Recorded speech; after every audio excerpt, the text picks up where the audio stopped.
اور جب ابراہیم نے دعا کی کہ اے میرے پروردگار اس شہر کو لوگوں کے لیے امن کی جگہ بنا دے اور مجھے اور میری اولاد کو اس بات سے کہ بتوں کی پرستش کرنے لگیں بچائے رکھیو، اے پروردگار انہوں نے بہت سے لوگوں کو گمراہ کیا ہے، سو جس شخص نے میرا کہا مانا وہ میرا ہے، اور جس نے میری نافرمانی کی تو بخشنے والا ہے، مہربان ہے۔ اے پروردگار میں نے اپنی اولاد ایک وادی میں جہاں کھیتی نہیں تیرے عزت و ادب والے گھر کے پاس لا بسائی ہے، اے پروردگار تاکہ یہ نماز پڑھیں، سو تو لوگوں کے دلوں کو ایسا کر دے کہ ان کی طرف جھکے رہیں، اور ان کو میووں سے روزی دیتے رہنا تاکہ تیرا شکر کریں۔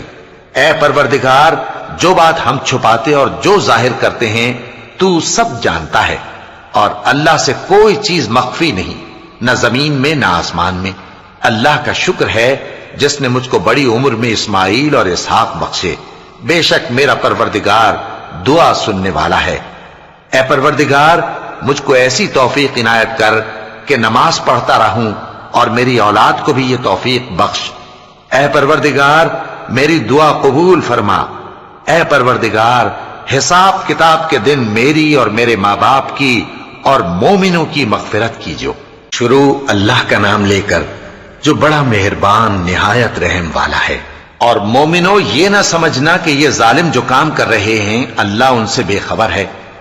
وہ ان کو اس دن تک مہلت دے رہا ہے جبکہ دہشت کے سبب آنکھیں پھٹی کی پھٹی رہ جائیں گی، اور لوگ سر اٹھائے ہوئے میدان قیامت کی طرف دوڑ رہے ہوں گے، ان کی نگاہیں خود اپنی طرف لوٹ نہ سکیں گی، اور ان کے دل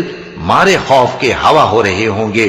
اور لوگوں کو اس دن سے آگاہ کر دو جب ان پر عذاب آ جائے گا، تب ظالم لوگ کہیں گے کہ اے ہمارے پروردگار ہمیں تھوڑی سی مہلت عطا کر تاکہ ہم تیری دعوت توحید قبول کریں اور تیرے پیغمبروں کے پیچھے چلیں۔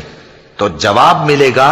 کیا تم پہلے قسمیں نہیں کھایا کرتے تھے کہ تم کو اس حال سے جس میں تم ہو زوال نہیں ہوگا؟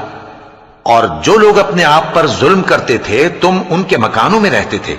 اور تم پر ظاہر ہو چکا تھا کہ ہم نے ان لوگوں کے ساتھ کس طرح کا معاملہ کیا تھا، اور تمہارے سمجھانے کے لیے مثالیں بیان کر دی تھیں، اور انہوں نے بڑی بڑی تدبیریں کی، اور ان کی سب تدبیریں اللہ کے ہاں لکھی ہوئی ہیں۔ گو وہ تدبیریں ایسی غضب کی تھیں کہ ان سے پہاڑ بھی ٹل جائیں، تو ایسا خیال نہ کرنا کہ اللہ نے جو اپنے پیغمبروں سے وعدہ کیا ہے وہ اس کے خلاف کرے گا۔ بے شک اللہ زبردست ہے، بدلہ لینے والا ہے۔